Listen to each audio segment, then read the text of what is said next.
Good morning. Welcome to Second Unitarian Church of Chicago. It's a pleasure to have you all with us this morning. Please rise in body and spirit and join me in our opening hymn, number 118, This Little Light of Mine.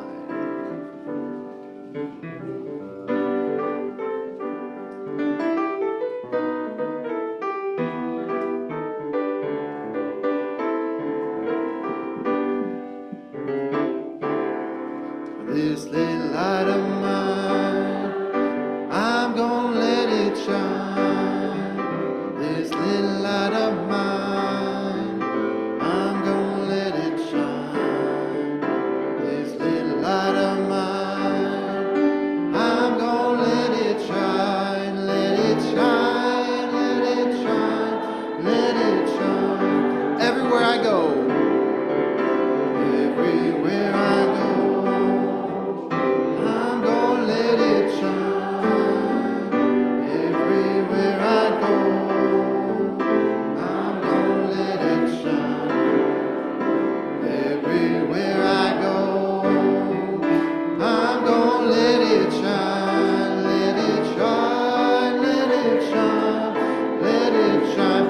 Together, we're building up a world. Building up a world. I'm gonna let it shine. Building up a world. I'm gonna let it shine. Building up a world. I'm gonna let it shine. Let it shine. Let it shine. Let it shine. This little light of mine. This little light of mine. I'm gonna let it shine. This little light of mine. I'm gonna let it shine. This little light of mine. Oh, I'm gonna let it shine. Let it shine. Let it shine. Let it shine, let it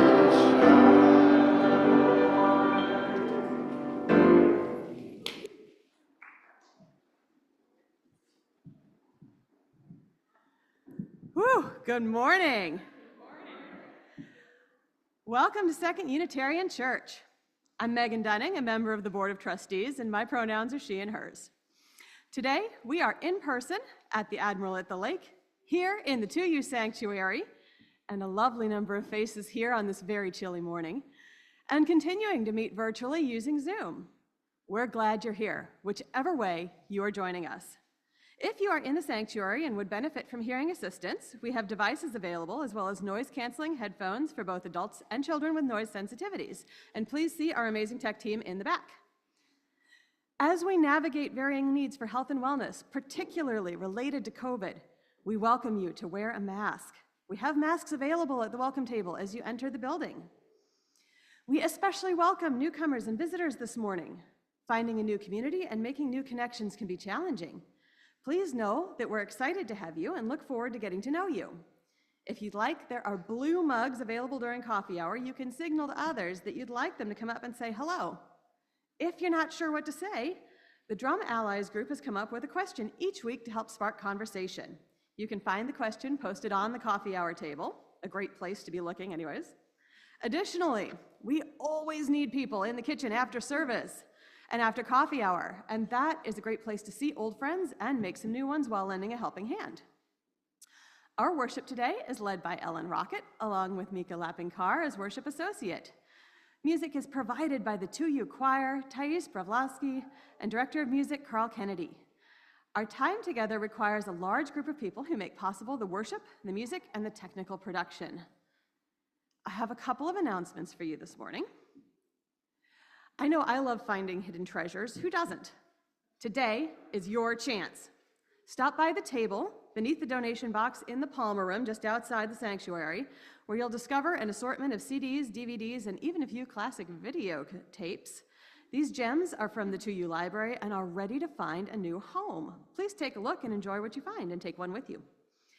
Today, after service, the young adults ages 18 through 35 will be meeting downstairs in our Fleischman Hall at 12 p.m.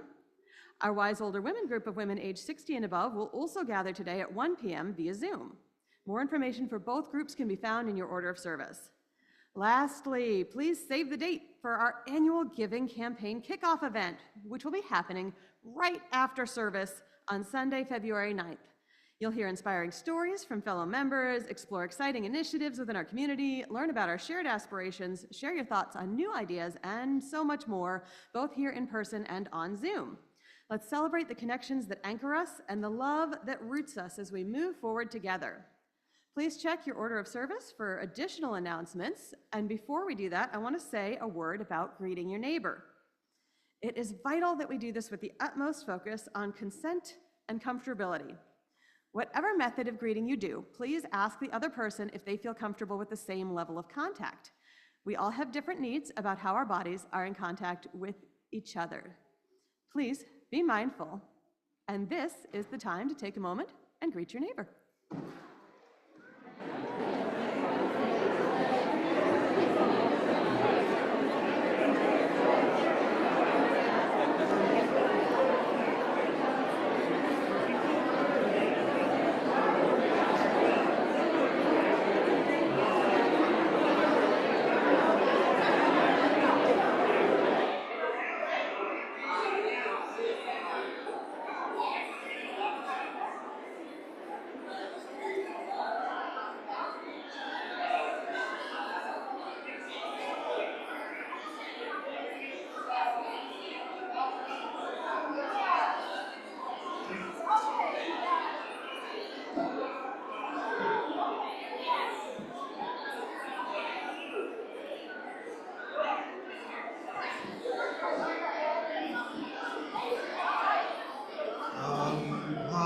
Whoever you are, wander, worship, lover of leaving. Ours is no caravan of despair. Come yet again, come.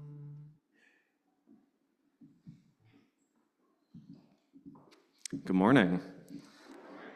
We are a Unitarian Universalist congregation, a community of children, youth, and adults, a people of many beliefs and traditions, bound not by the specific list of things we believe, but by the values we share, where we keep love at the center.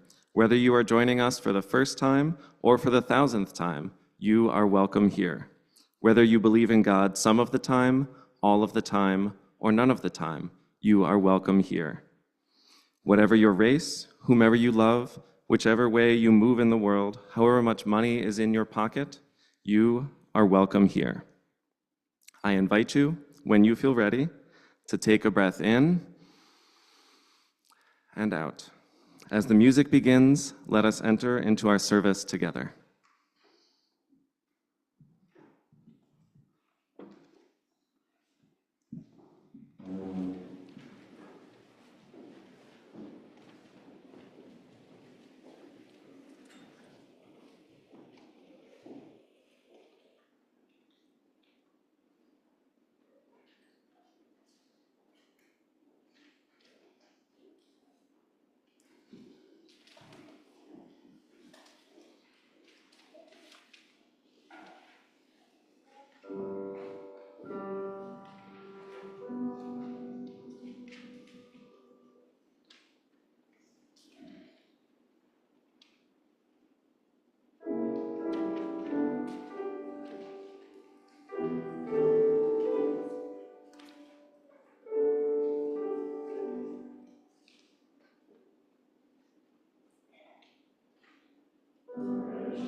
Thank you, choir. It's so good to hear you from the outside this morning. I believe there's a late-breaking announcement on the young adult group that they will be meeting in the loft rather than in Fleischman Hall because it is much warmer in the loft. In just a moment, Lumi here in the sanctuary and Harris at the Admiral will light our chalices, the symbol of our faith. We light our chalices this morning with these words from UU minister Lisa Garcia Sampson. In these wild, historic, and uncertain times, we gather to remember who we are, who we belong to, and what we are called to do. As we light this chalice, we kindle the spirit of the Great Turning, the movement for justice alive in this nation today. May we feel it in our bones, and in the stillness of this hour, may we sense it calling our name. Thank you.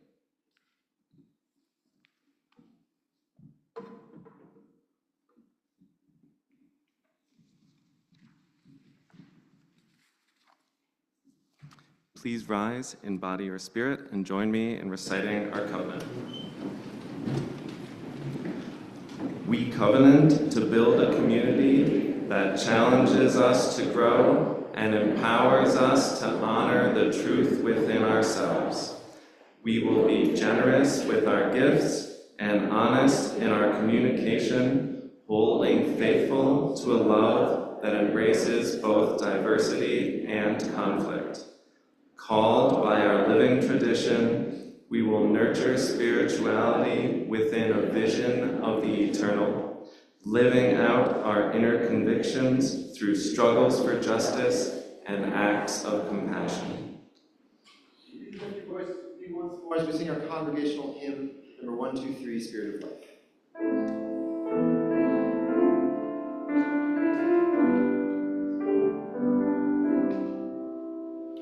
Spirit of life, come unto me.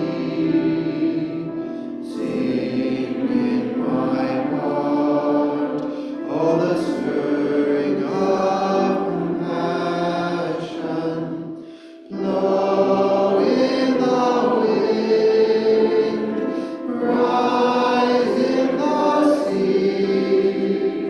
Move in the land, giving life the shape of justice.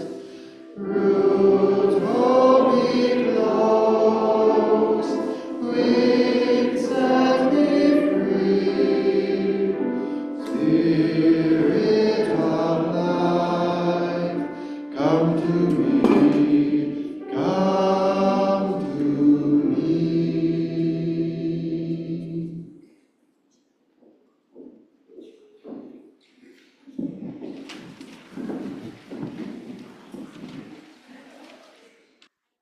those young in body or spirit to join me at the chancel for our time for all ages. Can I have all of you please sit down here in front of me? Thank you so much. It's great to see you all this morning. Tomorrow is Martin Luther King Jr. Day, and as many or all of you know, MLK was a civil rights leader who devoted his life to working towards racial equity. Today's service is about using our voices meaningfully, and MLK most certainly did that. I'm going to share with you a poem by a high school student, a kid just a bit older than each of you, who used her voice to write about the power of MLK's voice. Her poem is called Shining Light on Justice by Evelyn Calkins. In a world of shadows and shifting light, where choices often blur the line, stands a beacon steadfast and bright, whispering the time is always ripe to do right. King spoke with a voice so profound, a symphony of hope rising above the ground. Amidst the turmoil, amidst the night, he reminded the time is always ripe to do right. Not tomorrow, not in hindsight view, but in the present where dreams come true. For justice isn't seasonal or linked to the light. Every heartbeat, every thought holds its might. Now I'd like to ask all of you, can you think of a time when you or someone you know, maybe a parent or a teacher or a sibling or a friend, used your voice or used their voice in an impactful way for something that was important? So take a moment to think about it, a time when you or someone you know lifted their voice in a meaningful and impactful way. Stella. During a time when kids at recess were having such a big argument, it could have turned into a brawl. And what happened? Who lifted their voice? My friend Risha. Can you tell us what she did, what she said? I don't exactly remember the words. That's okay. I'm not looking for exact words, but it sounds like she probably lifted her voice in a way that stopped the fight from ensuing and created peace and calm. That's an excellent example, Zella. Thank you for sharing. Your friend used her voice in a meaningful and impactful way that made a difference. Any other examples? All right. Yeah, go ahead, Malachi. I stopped one of my friends from making everyone get distracted. That's an excellent example, stopping a friend from having... Because my teacher was reading, and I didn't want a big, problem to get caused, and my teacher had to stop reading and forget where she was at. Instead, I did it. Thank you so much for sharing, Malachi. That's an excellent example, helping things stay focused and smooth in your classroom, lifting your voice in an impactful and meaningful way. All right. Only the person I was doing it heard me. That makes it even more impactful and meaningful. You helped that person maintain their dignity in a tough moment. I love that example, Malachi. Thank you for sharing. All right, my friends, kids and grown-ups, I want to encourage all of us to lift our voices and notice when those around us are doing so and join them when it feels right. Thank you. Let's go ahead and sing the children to their classes.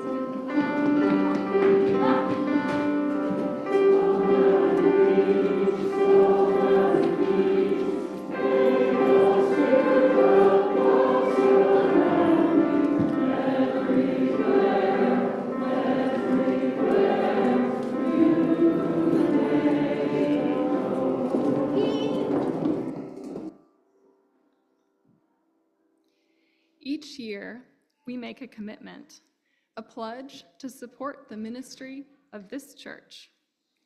In addition to our contribution, each Sunday we take a collection so that we can share with those doing justice beyond our walls. While we are unable to come together in person, you can still share your resources. To make your contribution, you can send a text to the number on the screen, which will be up when the music begins, or can be found in your order of service. We will also pass the collection plate in our sanctuary. You are welcome to add your change, cash, or checks to the plate. For the month of January, we are sharing our plate with the To You Welcome crew and Rainbow Railroad.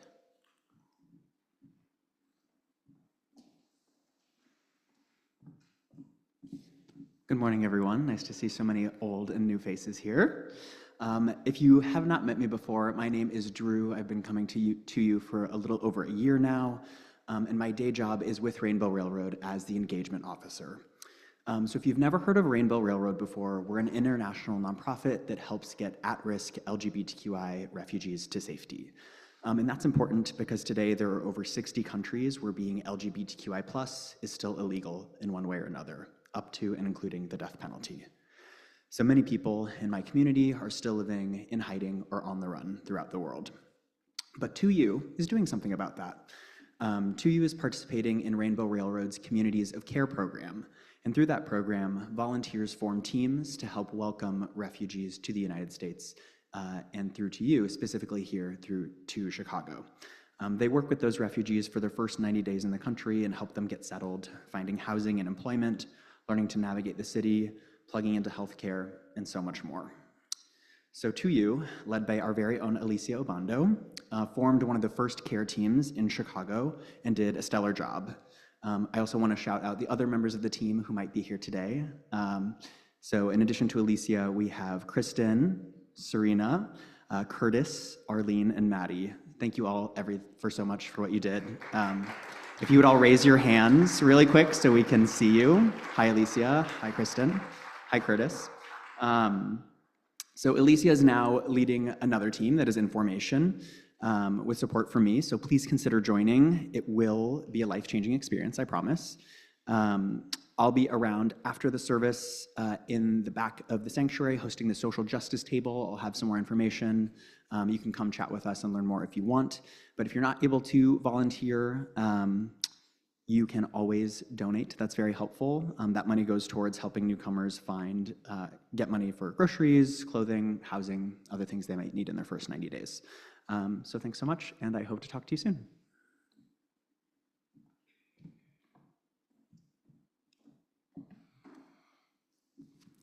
Now I invite you to join me in reading our offertory words. The words are printed in your order of service and are on the screen. This church is the community of ourselves. Its energy and resources are our energy and resources. Its wealth is what we share.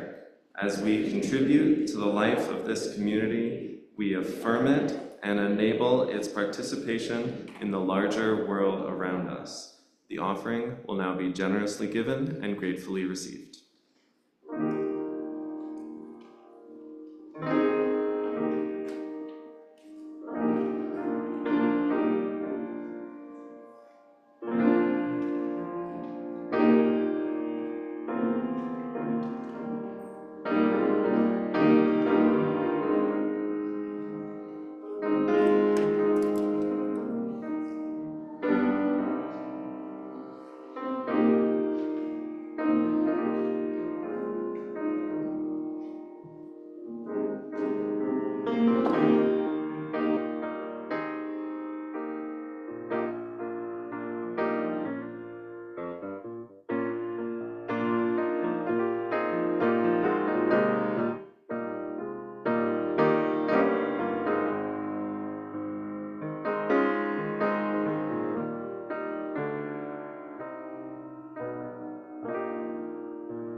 invite you now into the spirit of prayer and meditation.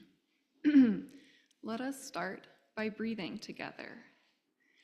Feel your breaths in and out.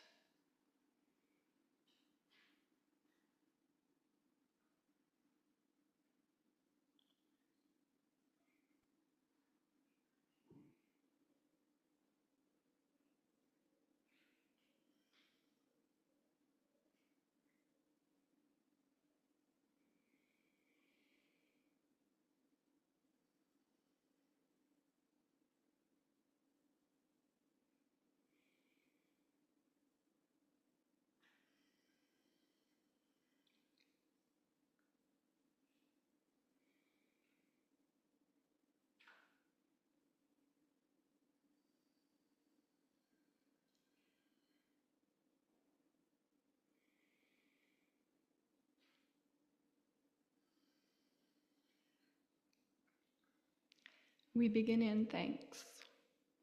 Thankful for the breath in our lungs, the beauty of our earth, and the strength of this community. We hold in our hearts those who care for family in ill health, those who live with grief or chronic pain, those struggling with addiction or illness, seen or unseen. We are with you. For parents and teachers and all those whose primary spiritual practice is caring for children, we are with you.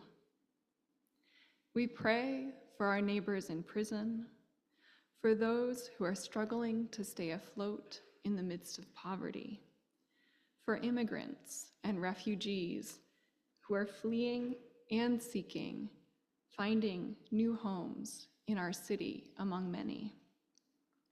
We are with you. We pray for all those living in harm's way. We pray for our planet and commit to work that will lead us away from the harms of climate change.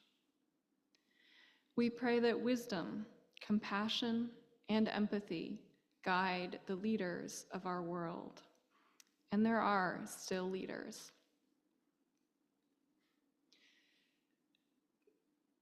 May they and we be instruments of a just and lasting peace. Our lives are blessed by those who are encountering the final stages of life. We offer prayers and comfort and care, knowing this journey is far from easy. Into this shared silence and in your own time, I invite you now to speak the name of anyone you wish to lift up into the loving support of this community. Anne, Tim, Billy.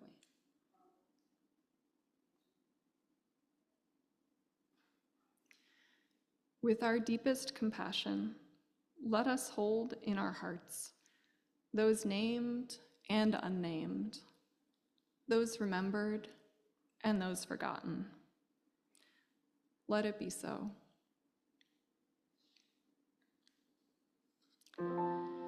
During our ritual of lighting candles for joys and concerns, we continue to take care of one another. In the 2U sanctuary, you are invited to come forward and light a candle. As you end your time of contemplation and candle lighting, we invite you to use the hand sanitizer. For those at the Admiral, I invite you to come forward. Take a pebble from one bowl, hold it tightly, putting your energy into the stone, and then knowing your joys and sorrows to be shared by this community. Let it go lightly into the other bowl. For those on Zoom, join us by sharing your joys and concerns in our chat window.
we hold all these joys, concerns, sorrows, and struggles close to our hearts.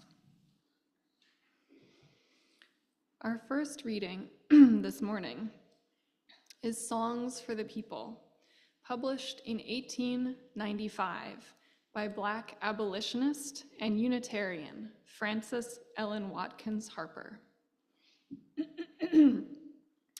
Let me make the songs for the people, songs for the old and young, songs to stir like a battle cry wherever they are sung. Not for the clashing of sabers, for carnage, nor for strife, but songs to thrill the hearts of men with more abundant life.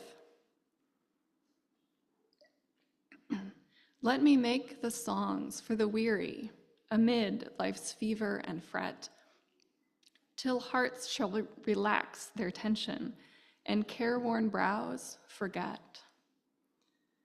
Let me sing for little children before their footsteps stray, sweet anthems of love and duty to float o'er life's highway. I would sing for the poor and aged when shadows dim their sight, of the bright and restful mansions where there shall be no night. Our world, so worn and weary, needs music pure and strong, to hush the jangle and discords of sorrow, pain, and wrong. Music to soothe all its sorrow, till war and crime shall cease, and the hearts of men grown tender girdle the world with peace.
We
Thank you, choir. Our second reading comes from the book All About Love by Black intersectional social critic and theorist Bell Hooks. The word love is most often defined as a noun, yet all the more astute theorists of love acknowledge that we would all love better if we used it as a verb. I spent years searching for a meaningful definition of the word love and was deeply relieved when I found one in psychiatrist M. Scott Peck's classical self-help book, The Road Less Traveled, first published in 1978.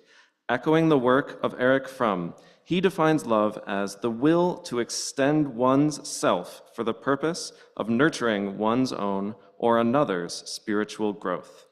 Explaining further, he continues, love is as love does. Love is an act of will, namely, both an intention and an action.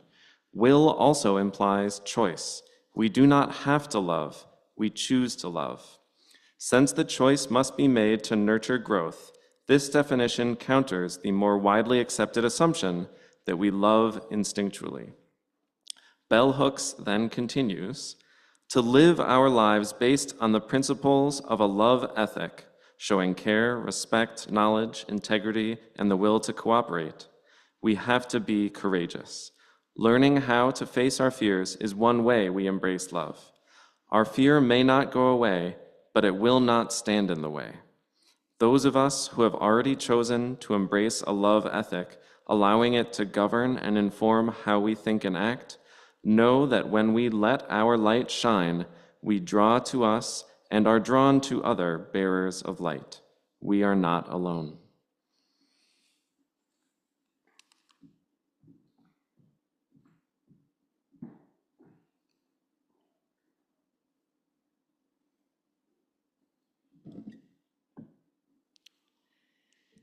When I was very small, like many of us, my mother would tuck me in at night with a peek under the bed and a lullaby. If I was very lucky, I would hear the soft melody of my father's guitar on Greensleeves or Scarborough Fair from the dim light of the living room.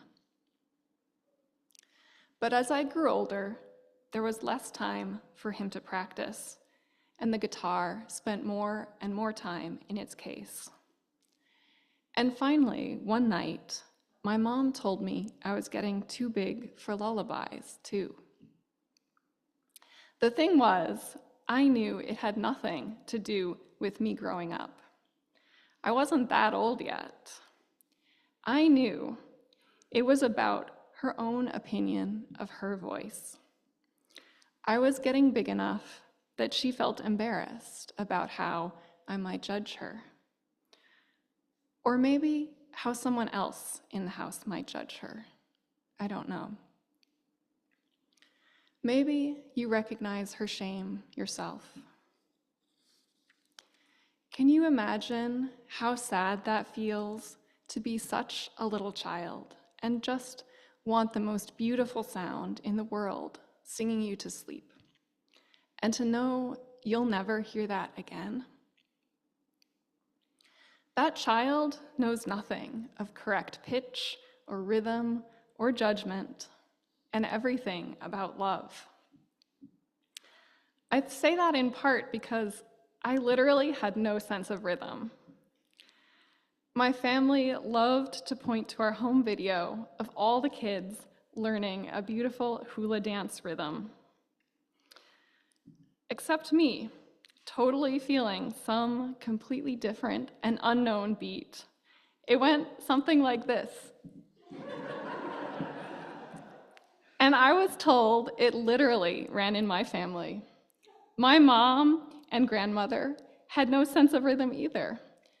I had inherited the ancestral lack of musicality. I simply marched to my own drum.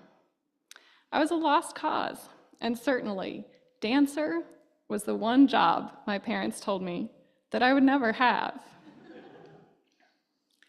Growing up with that message wasn't made any easier by having a childhood best friend with great taste in music and perfect pitch. In fact, her whole family was very musical. I just knew I was an embarrassment. Trying out for madrigals, that was out of the question. And that was that. But when I started attending UU youth cons through the Urbana Church, I saw my peers putting themselves out there, willing to share and deeply experience music without those expectations. I saw 2 a.m. mic nights serenading an increasingly sleepy sanctuary of kids. Whatever was lacking in tonality, they made up for in teenage feelings. There were the daytime song circles of instructing us in the UU Gospels of Peter, Paul, and Mary, and our prophet, Pete Seeger, alongside how to be a conscientious objector and pacifist. There were dirty carpool songs and Rocky Horror sing-alongs as we experimented with giving voice to taboo humor and teenage sexuality. But more than that, there were the midnight worship services we wrote ourselves. The sacred anticipation of lining up outside the sanctuary doors, waiting to be drenched in candlelight and shadow, and the rippling, layered sound of hundreds of young voices singing chants of unconditional welcome and affirmation.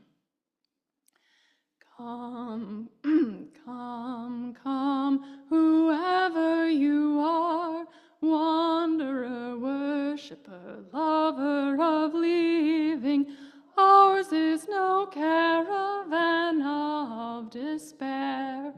Come yet again, come. So, as an adult, I found a real home in, let's call it earthy music.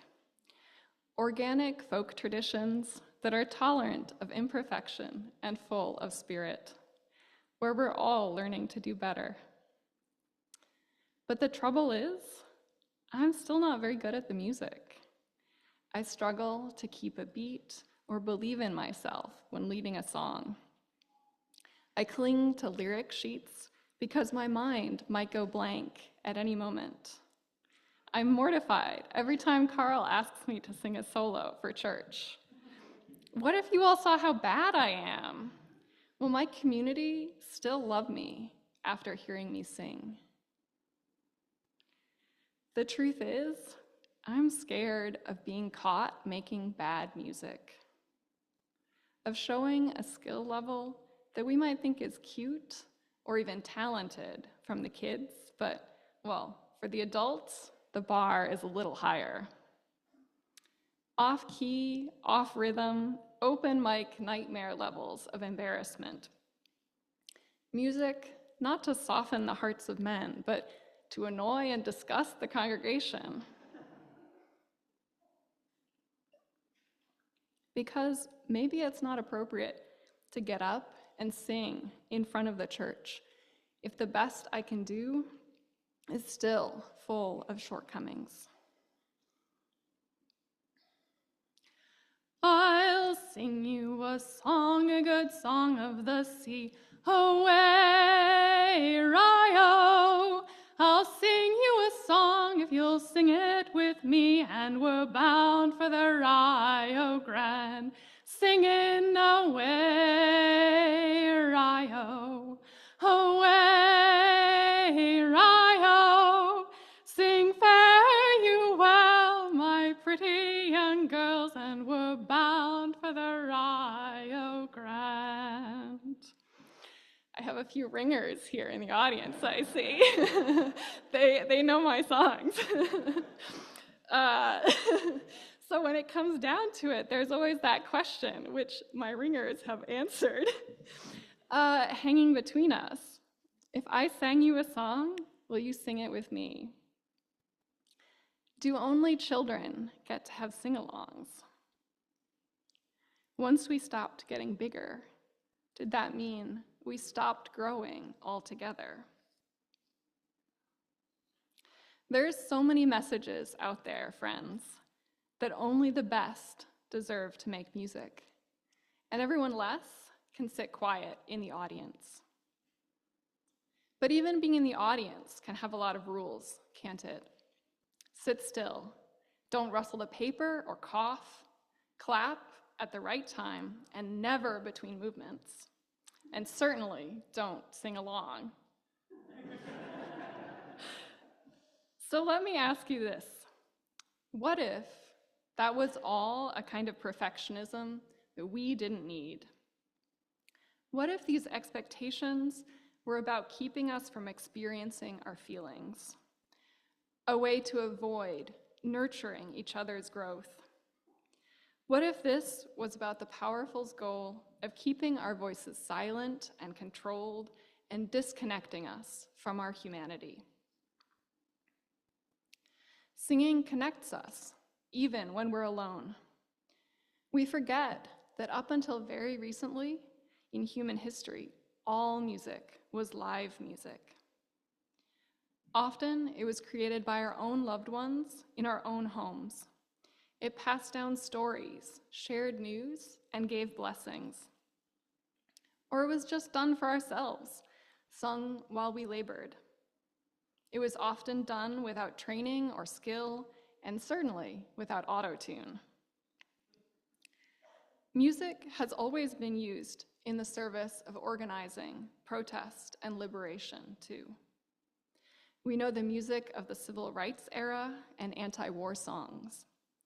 Perhaps to a lesser extent, we know labor and suffrage songs like De Colores or Bread and Roses from our hymnal.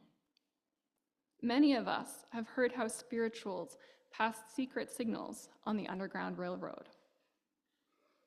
And in a less familiar tradition, sea shanties organized physical labor. They gave voice to the struggles and stories of seafaring life. Then in 20th century Poland, of all places, they were reused for protest when anti-establishment youth spread them behind the Iron Curtain. None of that music has to sound good to do the job. As sacred harp singers like to say of their musical quality, I'd travel 100 miles to sing shape note music, but I wouldn't cross the street to listen to it.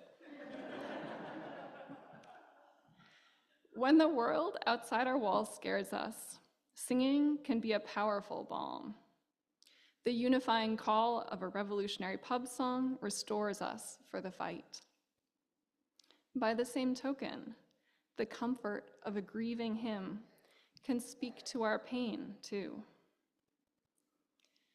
And am I born to die, to lay this body down, and must my trembling spirit fly into a world unknown,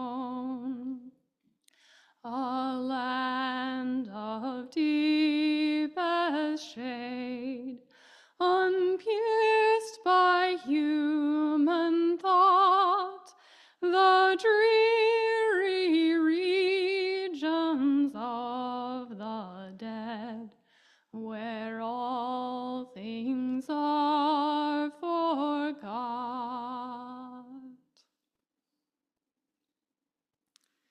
When we focus on perfection and technical skill, we disconnect ourselves from the simple, loving act of making and receiving together, of making our human experience heard and witnessing that of others.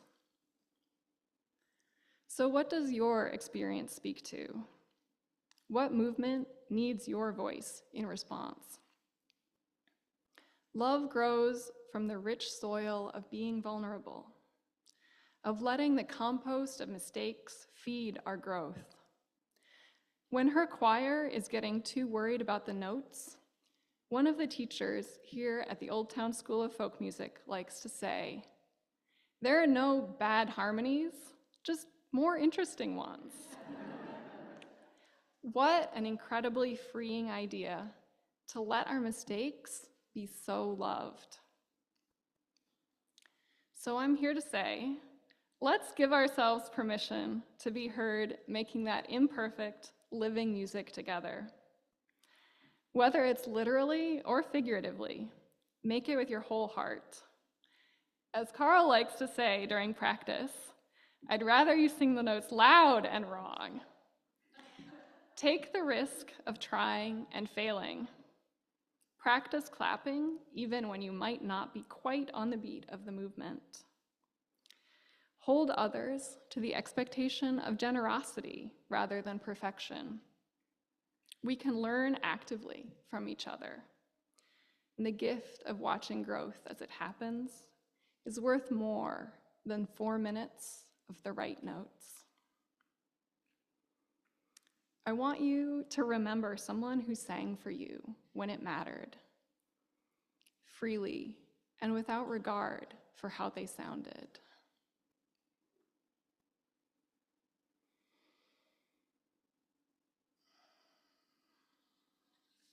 Can you feel the kindness present in that moment? Let's pass that gift on. For me, a place where that gift is welcomed, even from timid visitors, is the Chicago Sea Shanty Meetup.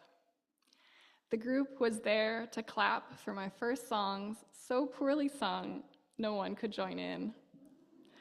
Since then, they've encouraged me until I've become one of the leaders with a decent repertoire. It's been 9 years of singing less badly, little by little. They've watched me navigate big life changes, like coming out as non-binary.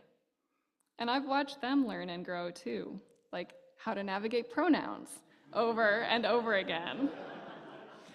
We give each other the gift of witnessing each other's humanity and lifting rowdy voices together, even when it's not perfect. Some months, the vibes are way off, but we keep showing up anyway.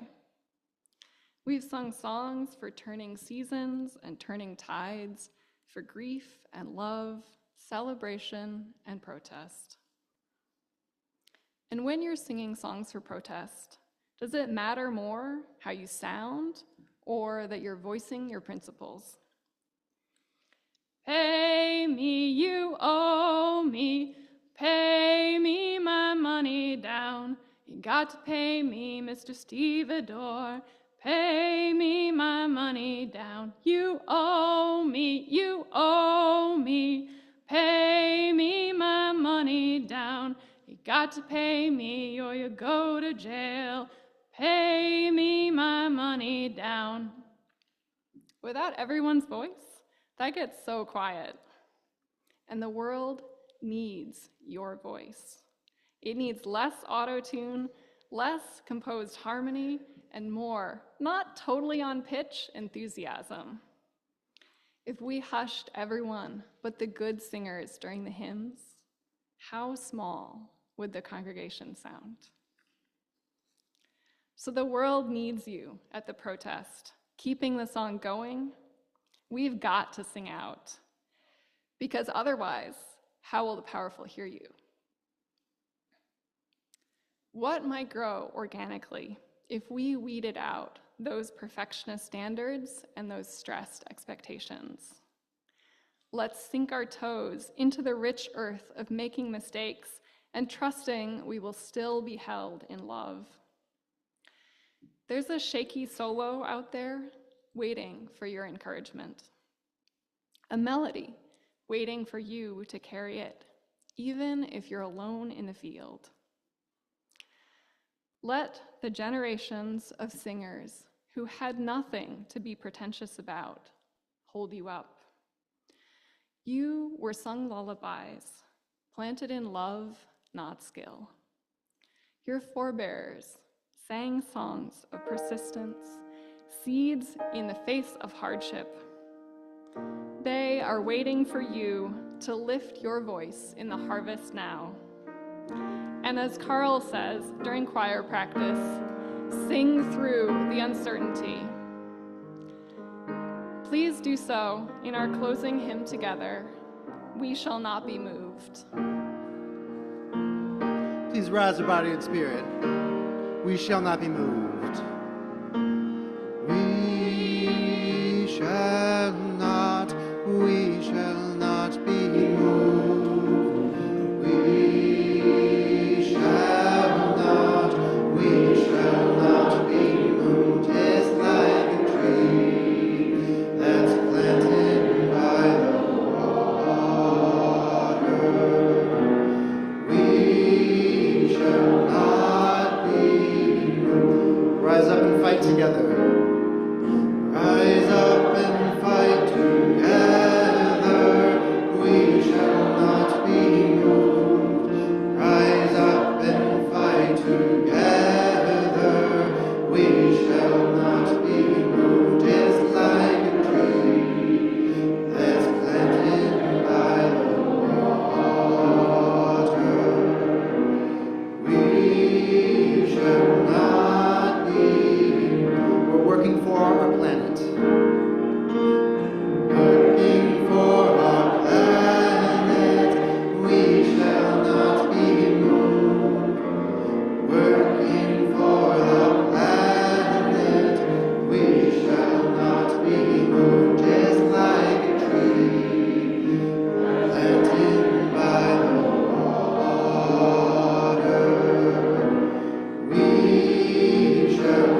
as we move forward into this next and scary week, I ask you to sing your song back to the world.